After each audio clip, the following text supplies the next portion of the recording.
إن الحمد لله نحمده ونستعينه ونستغفره ونعوذ بالله من شرور أنفسنا وسيئات أعمالنا من يهده الله فلا مضل له ومن يضلل فلا هادي له أشهد أن لا إله إلا الله وحده لا شريك له وأشهد أن محمدا عبده ورسوله اللهم صل وسلم وبارك على نبينا محمد وعلى آله وأصحابه أجمعين يا أيها الذين آمنوا اتقوا الله wahai orang-orang yang beriman, bertakwalah kepada Allah. Ittaqullaha haqqa tuqatih, bertakwalah pada Allah dengan sebenar-benarnya takwa. Wala tamutunna illa wa antum muslimun, jangan sekali-kali engkau mati meninggalkan dunia kecuali dalam keadaan muslim, berserah diri kepada Allah. Ya ayyuhalladzina amanu ittaqullah, wahai orang-orang yang beriman, bertakwalah kepada Allah. Wa qulu qawlan sadida, ucapkanlah ucapan yang benar. Ucapkan ucapan yang benar. Yuslih lakum a'malakum, niscaya pasti Allah akan perbaiki amal perbuatan kalian. Kalau Anda bertakwa, Allah perbaiki amal Anda. Kalau Anda bertakwa, Allah akan perbaiki amal perbuatan Anda. Wa yaghfir lakum dzunubakum, pasti Allah akan ampunkan dosa-dosa dan perbuatan buruk Anda. Wa may yuti'illaha wa rasulahu faqad faza fawzan 'azima, barang siapa taat kepada Allah dan Rasulnya, maka dia telah sukses, dia telah menang dengan kemenangan yang nyata. Jemaah sidang Jumat yang semoga dirahmati oleh Allah, fa inna asdaqal hadits kitabullah, sebaik-baik ucapan adalah ucapannya Allah, firmannya Allah. Wa khairal hadi Muhammadin sallallahu alaihi wasallam, sebaik-baik petunjuk, sebaik-baik gaya hidup adalah gaya hidupnya Nabi Muhammad sallallahu alaihi wasallam. Wa syarrul umuri muhdatsatuha, seburuk-buruk perkara adalah perkara yang diada-adakan, dibuat-buat di dalam ajaran agama ini, padahal bukan termasuk dari ajaran agama ini. Jemaah sidang Jumat yang dirahmati oleh Allah, Allah Subhanahu wa taala berfirman, "Wa ma tadri nafsum madza taksibu ghada, wa ma tadri nafsum bi ayyi ardin tamut." Allah berfirman yang artinya seorang jiwa, seorang nyawa tidak tahu tentang apa yang akan dia lakukan besok, dan dia tidak tahu di mana dia akan meninggal. Kita yang hadir di sini tidak ada yang tahu di mana kita akan mati, tidak ada yang tahu. Tetapi Allah sudah tetapkan pasti tempatmu mati di mana, ditetapkan di mana tempatmu mati, ditetapkan. Waktumu mati tanggal berapa, jam berapa sudah Allah tetapkan. Tapi kamu tidak tahu. Sudah dicantumkan, Pak. Nama fulan bin fulan, lahir tanggal sekian, wafat tanggal sekian, sudah ada tanggalnya, sudah ada jamnya, sudah ada lokasinya, sudah ada, sudah ditetapkan 50.000 tahun sebelum penciptaan langit dan bumi, sebagaimana disebutkan oleh Al-Imam Muslim dalam kitab sahihnya. Dan bahkan sudah dicatat bagaimana kita meninggal. Ada yang meninggal tertabrak, ada yang meninggal kecelakaan, ada yang meninggal sakit, ada yang tidak ada apa-apa tiba-tiba meninggal. Setiap orang dari kita sudah tercatat nanti besok bagaimana meninggalnya, sudah tercatat. Maka ayat-ayat dan hadis-hadis yang berbicara tentang kematian sudah sangat cukup untuk memberi nasihat. Sampai-sampai Rasul sallallahu alaihi wasallam bersabda dalam hadis riwayat Tirmizi, Aktsiru dzikra hadzimil ladzat. Banyak-banyaklah kalian mengingat hal yang hadzim, kata Rasul. Hadzim dalam bahasa Arab artinya memutus dengan cepat, dengan sangat cepat diputus. Ingat-ingat, banyaklah mengingat pemutus segala kelezatan dan kenikmatan. Disuruh banyak mengingat. Tetapi sayang hari ini apa yang memutus kenikmatan ini, yaitu berupa kematian, jarang diingat. Yang disebut di majelis-majelis dunia, dimuliakan dunia sebegitu tingginya. Oh, pembahasan apapun, keluarga berkumpul membahas dunia, rapat kerja membahas dunia, semuanya mengagungkan dunia, jarang mengingat tentang pemutus segala kenikmatan dunia itu tadi, yakni kematian. Bahkan saking jarangnya tidak dijadikan tema-tema dalam khutbah, mimbar, ceramah dan kajian-kajian agama. Lalai. Sedangkan kematian itu pasti, innaka mayyitu wa innahum mayyitun. Kata Allah kepada nabinya, sesungguhnya engkau Muhammad itu pasti mati, dan mereka juga pasti akan mati. Tidak akan ada yang bisa lolos dan kabur dari kematian, tidak mungkin. Allah berfirman, qul innal mautal ladzi tafirruna minhu fa innahu mulaqikum. Katakan wahai Muhammad, sesungguhnya kematian yang kamu kabur, kamu setiap hari berusaha kabur dari kematian, kamu lari dari kematian, kematian itu yang akan menjemputmu. Kamu kabur kemanapun, kematian akan datang menemuimu. Sebagaimana rezeki mengejarmu, kematian pun ikut di belakang rezeki itu. Maka yang dipertanyakan bukan tentang bagaimana menghindari kematian, tetapi bagaimana akhir dari hidup kita ditutup. Bagaimananya ini yang sedang kita persiapkan. Besok saya meninggal dalam kondisi apa dan bagaimana. Kita lihat di dalam sebuah cerita yang sering diceritakan oleh Abu Hurairah radhiyallahu anhu. Hadis ini diriwayatkan di dalam Sunan Abi Dawud dan Musnad Ahmad dengan sanad yang hasan. Abu Hurairah sering menyebut kisah ini. Beliau menyebut, tahukah kalian ada orang yang masuk surga tapi seumur hidupnya dia tidak pernah sholat sama sekali. Maka kemudian beliau menceritakan kisah ini. Dia adalah Usairim. Seorang Arab jahiliyah yang tinggal di Madinah, tidak mau masuk Islam. Keluarganya sudah masuk Islam, dia tidak mau. Dia baru mau masuk Islam kalau sudah selesai urusan piutang jahiliyah, riba-ribanya masih banyak. Dia ingin selesaikan itu sebelum masuk Islam. Dia enggan, dia nggak mau masuk Islam. Sampai di riwayat Abu Daud disebutkan, suatu hari beliau bertanya, di mana sepupu-sepupuku? Oh, sepupu-sepupumu sudah berangkat ikut perang Uhud. Lalu ditanya lagi, di mana Fulan? Sudah berangkat perang Uhud. Dia sebut lagi, Fulan sudah berangkat perang Uhud. Apa yang dilakukan Usairim? Dia mengambil baju perangnya, dia naiki kudanya, dia ambil pedangnya, dia berangkat menuju perang Uhud. Ditemui oleh orang-orang muslimin di situ. Usairim, ngapain kamu ke sini? Bukan tempatmu, kamu pulang sana, ini urusan orang-orang mukmin, kamu belum beriman. Kata Usairim, sekarang saya beriman, kata Usairim. Dia ikut di dalam peperangan. Lalu setelah usai perang Uhud, keluarga besarnya menelusuri sisa-sisa dari jenazah-jenazah kaum muslimin. Bani Abdul Ashhal mencari, lalu ditemukan jasadnya Usairim.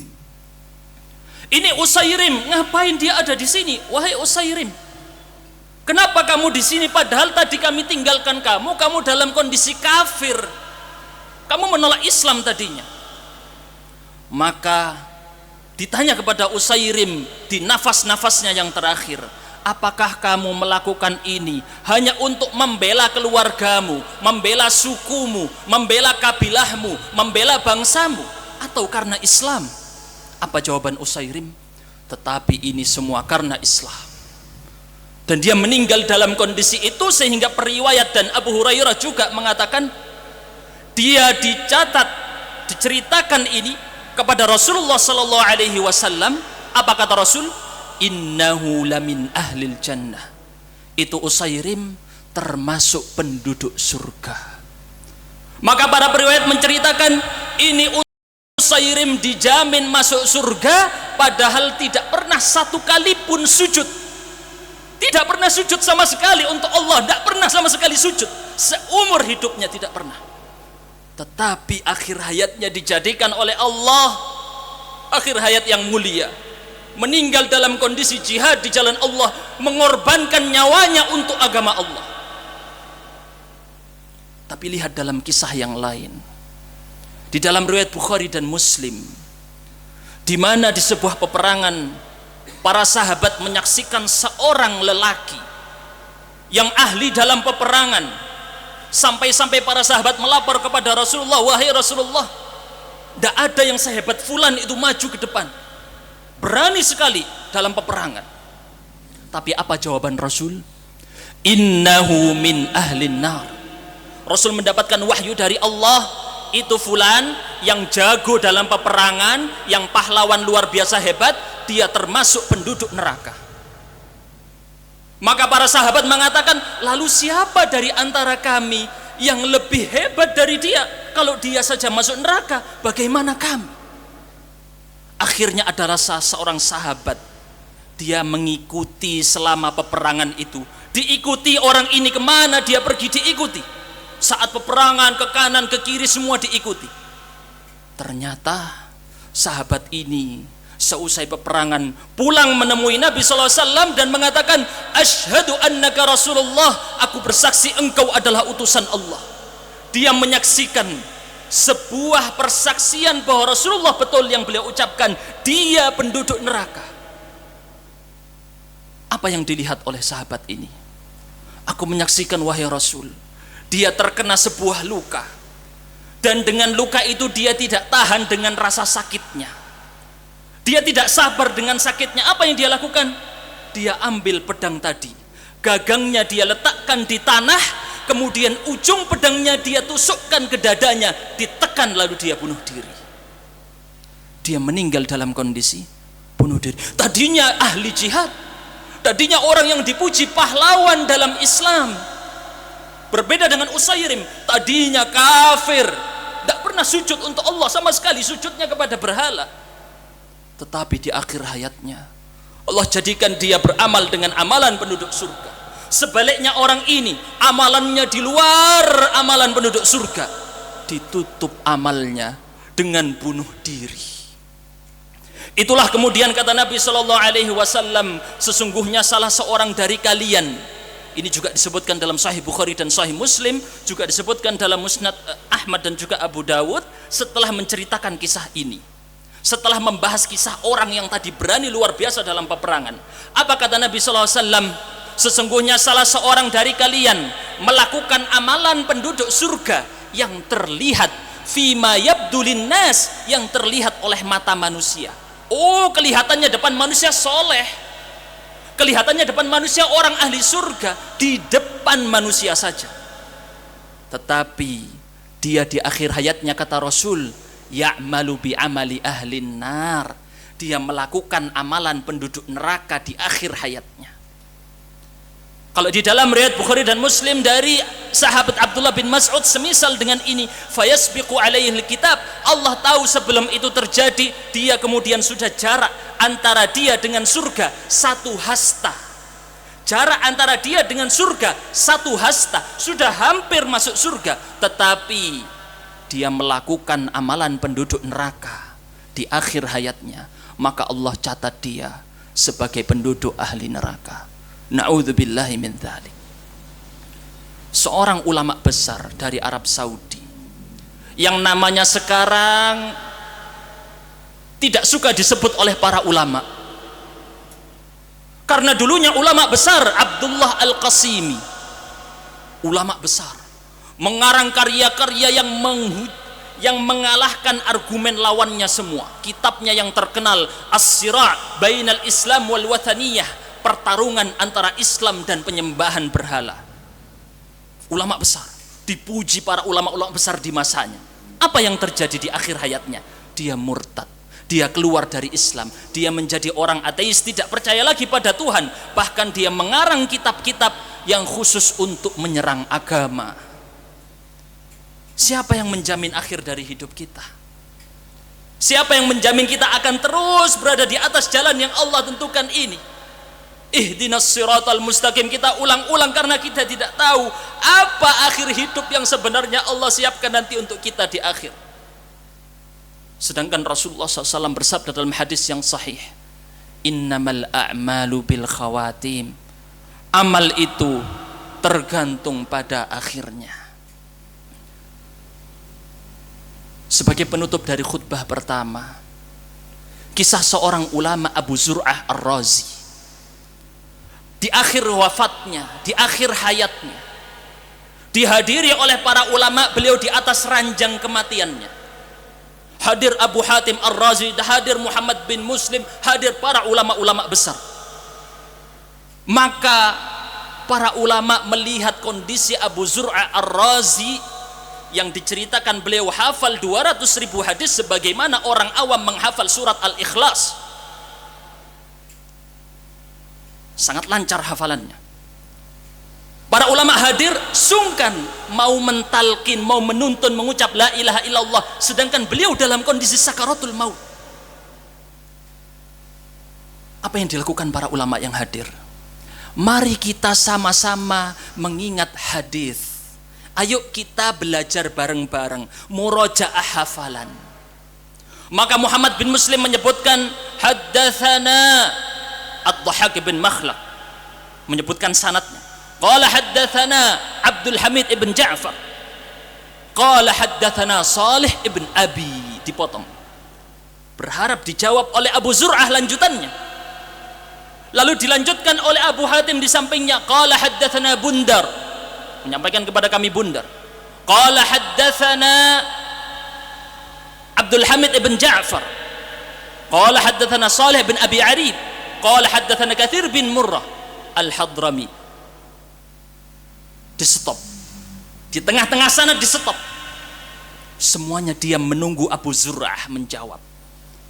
Ternyata Abu Zur'ah melanjutkan membacakan sanadnya tadi dari Katsir bin Murrah Al-Hadrami, dari Mu'adz bin Jabal, dari Rasulullah sallallahu alaihi wasallam. Beliau bersabda, "Man kana akhiru kalamihi la ilaha illallah dakhalal jannah." Barang siapa yang akhir ucapannya adalah la ilaha illallah, pasti dia masuk surga. Lalu Abu Zur'ah wafat saat itu juga. Lalu Abu Zur'ah wafat di saat mengucapkan hadis tersebut. Orang yang akhir ucapannya la ilaha illallah dijamin masuk surga, dan itu adalah ucapan terakhir dari Abu Zur'ah yang seumur hidupnya dihabiskan untuk menjaga hadis-hadis Nabi, menjaga ilmu-ilmunya Rasul sallallahu alaihi wasallam. Allah takdirkan dia ditutup akhir hayatnya sebagaimana kebiasaannya dulu di dunia. Aqulu qawli hadza wa astaghfirullah li wa lakum ولسائر المسلمين من كل ذنب فاستغفروه إنه هو الغفور الرحيم.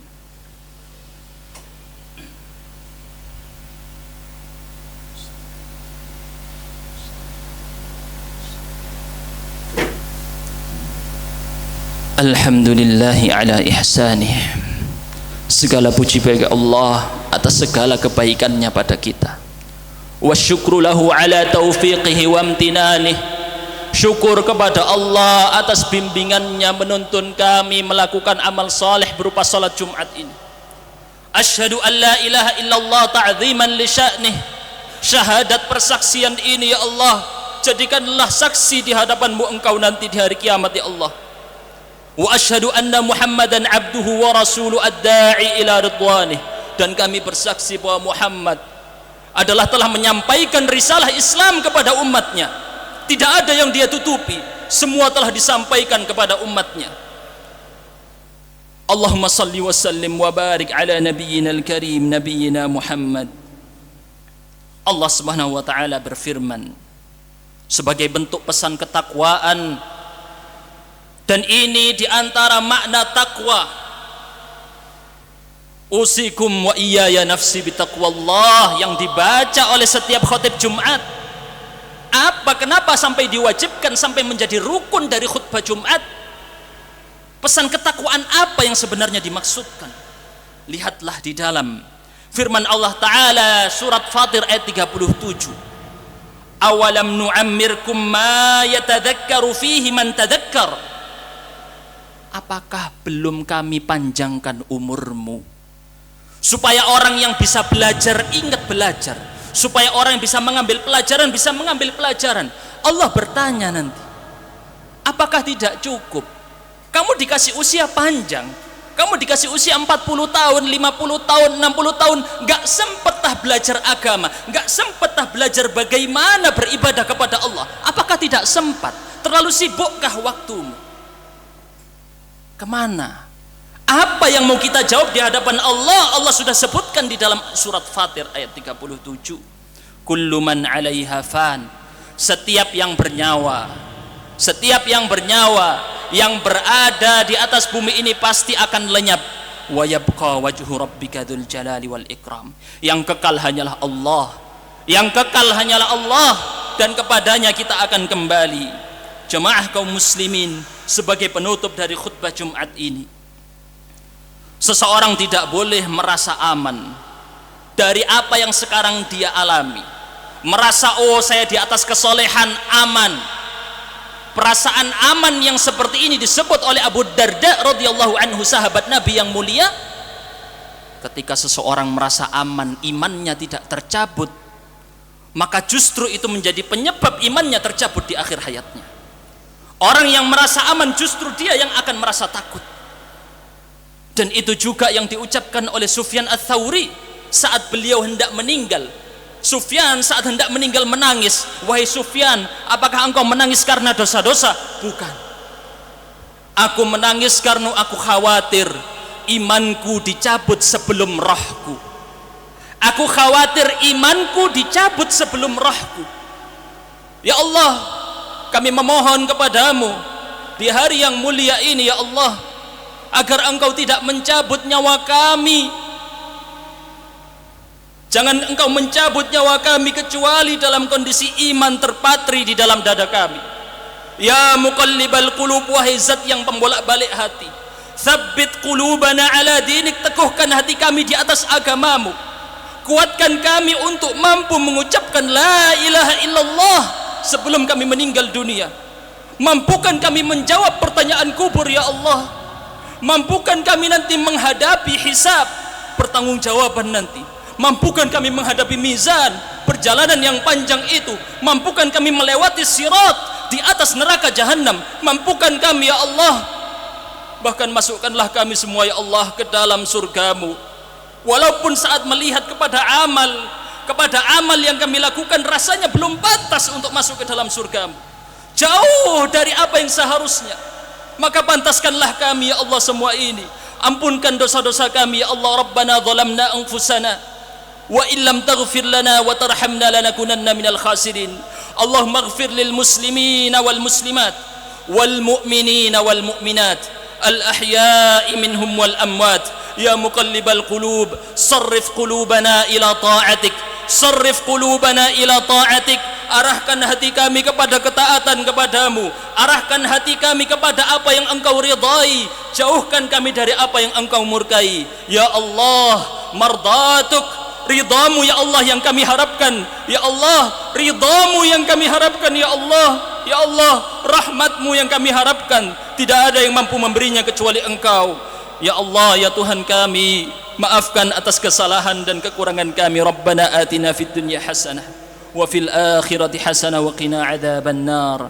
Aqulu qawli hadza ibadallah, innallaha ya'murukum bil adli wal ihsan wa ita'i dzil qurba wa yanha 'anil fahsya'i wal munkari wal baghi. Ya'idzukum la'allakum tadhakkarun wa la dzikrullahi akbar.